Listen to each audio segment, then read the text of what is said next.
Welcome to suburbia! This is a wonderful place to live, filled with beautiful flowers, pretty scenery, and oh my god, no! No! Quick! Assemble the plant army! The zombies are coming! The zombies are coming! Oh my god! There's anarchy in the streets! Somebody please! Stop this madness! Think of the children! Please think of the children!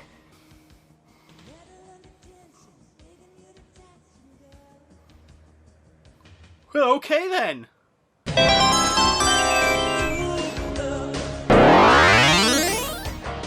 Hello everyone and welcome. I am One Welsh Sheep and today we are going to be taking a look at Plants vs Zombies Garden Warfare 2 on the Xbox One.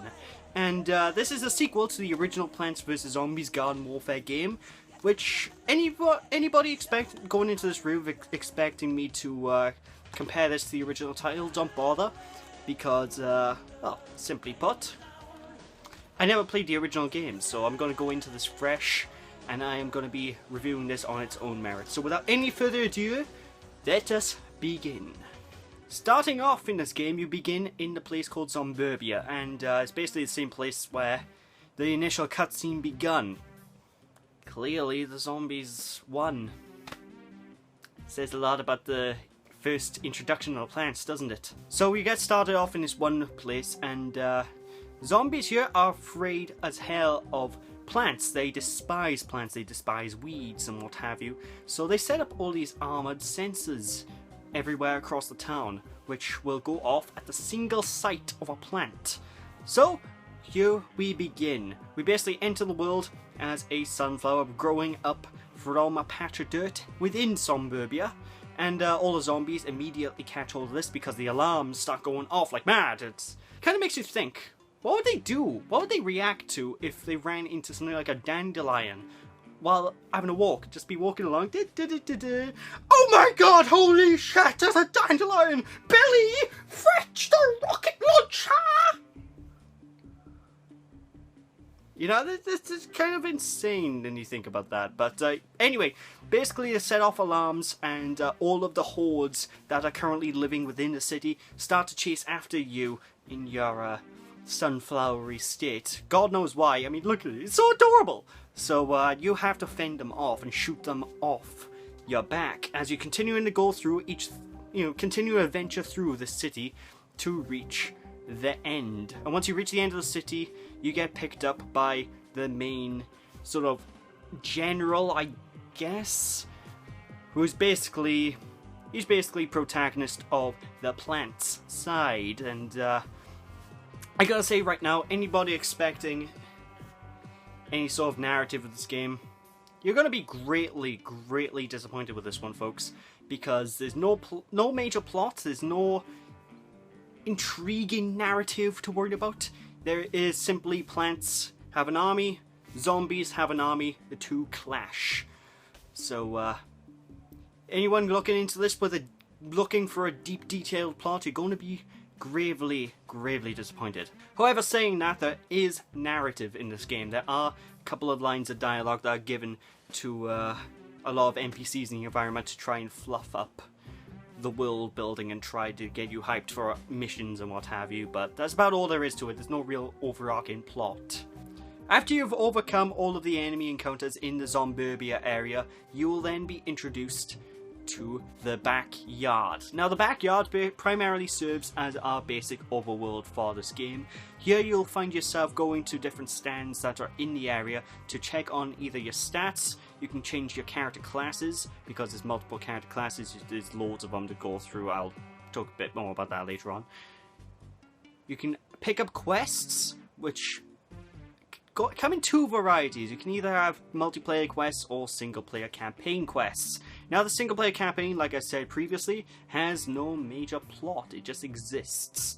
So you can do this to get hold of coins and money and whatnot in order to pick up stickers and get used to the game primarily. A lot of these basically serve as basic objective based missions in order to get you in the mood for the game, if you will. So they basically train you in the game, which I appreciate. I appreciate the fact there's a single player aspect of the game just to get you in the mood so you can start kicking ass online.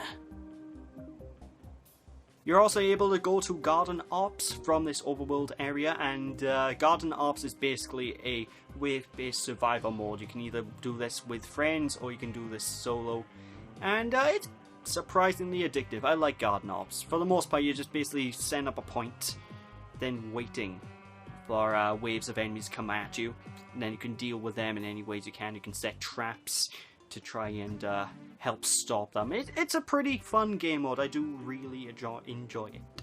Also, from the overworld, you can also choose to switch sides from the plant side or the zombie side. Both the plants and zombies have their own unique set of missions and their own unique dialogue and what have you as well. So if you don't want to play as the plants in the overworld, you can choose to play as the zombies. Also scattered about the overworld are these little gnomes. You can pick these up to give you extra things to do, I suppose, and there are also loads of treasure chests that are lying about too. If you go to these treasure chests, you'll notice you will not be able to access them right away, and you do need to collect stars for them. Now, these stars are available primarily from the quests that you can pick up for the multiplayer matches, so the game does emphasize you to try and go out of your way to pick up quests, and quests reset every day. You get new quests every single day, and they reset over and over and over again to try and keep you into the game and try to keep you as hooked as physically possible. The game also offers a full-blown character customization. Now, for the most part, you're going to be sticking with set classes throughout the course of the game, and they work in a sort of rock, paper, scissors mentality where one class on the plant side will be strong against a certain class on the zombie side. And I like this because if you decide to learn the ins and outs of the games, then you'll be able to really look at the enemy team and think, okay, he's got a rose. I am a zombie. I can go and pick up the scientists. It's time to have some fun and kill that rose. Good thing I brought my weed killer. And of course, like I said, single player campaign missions, and for the most part the campaign missions, they are as you would expect. They are traditional do the objective missions. You have to go and either defend the guy or get sent to a Garden Ops map, in which case you have to survive a few waves of enemies, and for the most part they're really optional. You don't need to bother with these at all, and they exist. Though truth be told, there is one mission that comes to mind that's kind of unique, and I'm convinced it's a homage to Call of Duty, because it's basically this one mission where you're inside this airship and you're shooting down against loads of enemies. Sometimes you get unique missions like that, which I kind of appreciate, but yeah. Also in the overworld map, you will also occasionally come across mooks who will give you side missions, side minigame objectives, such as shooting out turrets on a ship. Well, not turrets, targets on a ship, and stuff of that nature, which I do appreciate. Just to add more variety. I love when games add more variety. It makes me feel all tingly inside.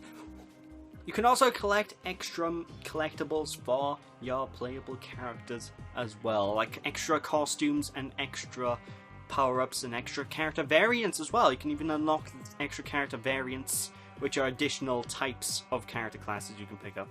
And you can pick these up through the sticker store. Now, whenever you collect coins by either completing objectives in a multiplayer map or beating multiplayer modes or just flat playing the game, you can spend these coins in the sticker store, and the sticker store just gives you a random drop every time. It's like getting booster packs of like a Yu-Gi-Oh card game or something, where you buy a booster pack and boom, you have new you have new accessories, you have new character stickers, stuff of that nature. And when you get character stickers, if you get every piece of a certain character sticker, you will unlock a new character variant, a new class variant to use, which generally, the way the class system works is there is you have your basic classes, right?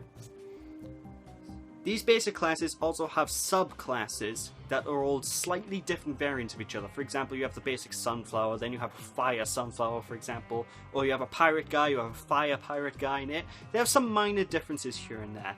And each of the classes all have their own unique experience bar. So if you're playing as a certain class, that class will level up.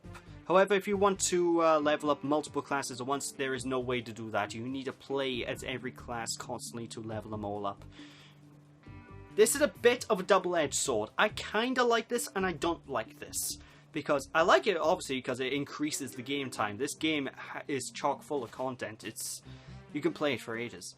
But I do not like this because, basically, it just feels like padding. It really does feel like padding. If I want to level up, I would hope that every character class would level up with me, not just one specific class, and it's kind of frustrating in that regard. Whenever you do level up character classes as well, you do gain additional upgrades to that particular class.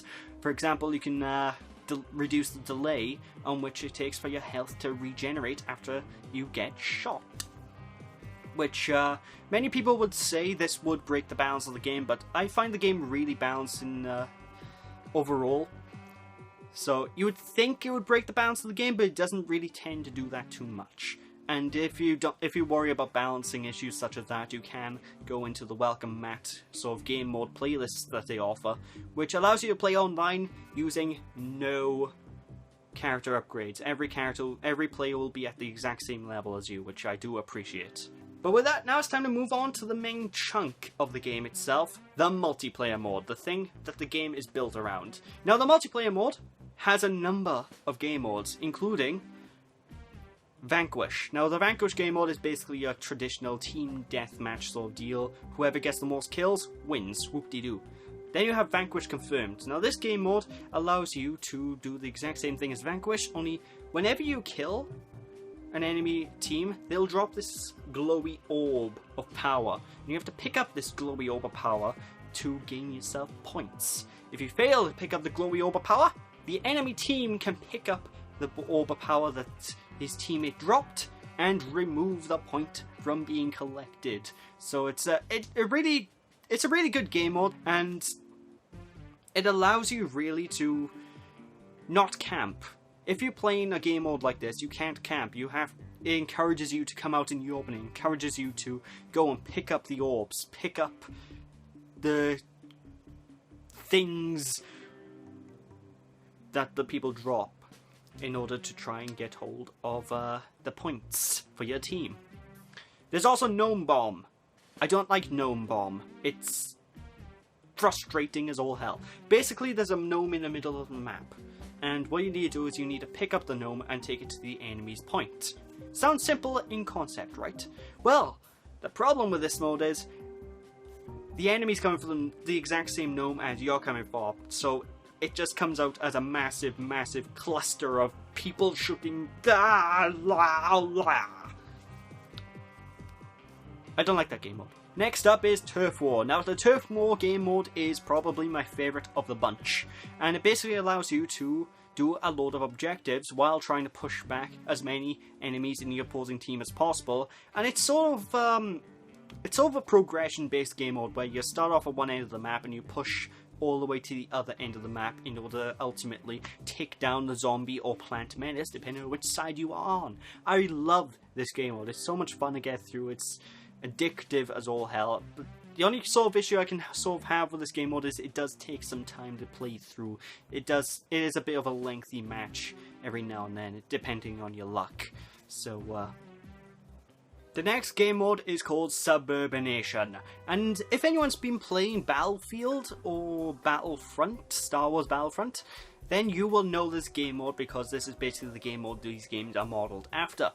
Basically, the game starts off and you have 3 objectives to capture. You can either capture objective A, B, or C, and it's up to you to capture as many objectives as possible while preventing the enemy team from capturing said objectives. I love playing through this game mode because it's just one of these modes where you have to really work with your team. You need to think about where you're going next. You need to think about, okay, if the enemies are going for this point, maybe I can sneak around and catch them off guard and stuff like that. I love this sort of game mode. It adds a lot of tactical thought to the game. It's good. It's a good laugh. It's a good laugh. It's definitely a good laugh, especially if you're playing this type of mode with friends. I don't have any friends. For the most part, the raw gameplay in this game is pretty phenomenal. I do enjoy the raw gameplay a lot, and I haven't really come across many issues. I've only come across 2 issues in total in terms of the raw gameplay. The first one of which is more of a nitpick than it is really an issue, where I was shooting at these leaves to shoot at someone to the other side, because I was expecting, oh, the bullets will go through the leaves. No, the bullets don't go through the leaves. The leaves are considered a wall, so the bullets will bounce off the leaves and I wouldn't be able to hurt the enemy. And there's one instance where I fell through the map, which... why? Although it wasn't a big deal, because when I fell through the map, I found a gnome, which, God knows why it was under the map, but hey, I found a free gnome, so freebie collectible, I suppose. But those are the only issues I really came across for the most part. Otherwise, the game is really well polished. It's extremely fun to play, it's well polished, and the controls all work as intended. And this game definitely has legs. For those of you who may not think, oh, this game seems alright, but will it last very long? Yes, it will. At least it lasts me quite a while. Because not only do you have to upgrade every individual character class, you also have to do all these quests. You have new quests every day, and you have to collect all the stickers and collectible customization options for each of your classes as well. So there's a lot of legs in this game, and there is a lot to get out of the product as a whole. Graphically, the game, beautiful. Oh, it just sings to me. I love the graphics of this game. They just remind me of Rareware back in the day. You know, Rareware used to have these really bug-eyed, sort of googly-eyed sort of character designs, and it's got similar character designs in this game as well, in regards to basically everything. All the style is pretty much exactly as you'd expect from a classic Rare title. For example, at one point there is an airship. The airship has googly eyes, for Christ's sake. It's amazing. I love that sort of...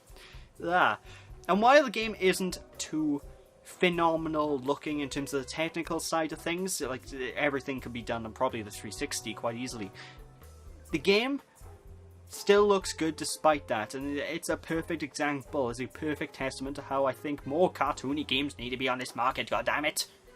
Seriously, why are there no one doing cartoony games? I'm sick of seeing gritty, realistic, I'm man, I have gun. I want to see more like, Yahoo! It's me, Mario! You know, that sort of deal, but they don't. Anyway, I don't want this to divulge into a rant. Soundtrack-wise, the soundtrack is brilliant. All the music fits every time you know, all the music in this game fits each and every single segment it should be in. And while I won't go out of the game humming the soundtrack, it is still a fantastic thing to listen to. And the soundtrack is really downplayed as well, which also helps. So during a lot of the game, it will be no soundtrack, but when it's the right time, soundtrack will kick in, music will kick in the background, and it just works because of that. I love the soundtrack of this game. It is top notch. What can I say? Plus, the game starts with "Highway to the Danger Zone." Ah! I mean, who can say no to that? There's hair in my eye. Oh, there's hair in my eye. So the big question is, do I recommend this game? And truthfully, yeah, I recommend this game wholeheartedly. Now, while it may not be for everyone, it is a fun experience that there's very few flaws in. The only sort of flaws I can sort of have is that it will take a long time to unlock everything. That's only a flaw if you don't want it to take a long time. So some people like to get into the game quickly and unlock things. So that's the only sort of thing I can think of as being a flaw. Otherwise, the game itself seems to be pretty well made. It's a fun experience, and it is best to be played online with friends and what have you as well. So if you're a single player guy, I wouldn't recommend this game, because while it has single player content, it is pretty bare bones. But the online content is phenomenal. I would recommend any online gamers to go and give this a crack. It's a pretty enjoyable game, what can I say? Come, my leafy compadres, for our victory is close in hand! Yes. And with that, ladies and gentlemen, that's it for this review. So thank you all for watching. Hope this gives you an idea on whether or not to pick the game up. And I shall catch you all again. Bye!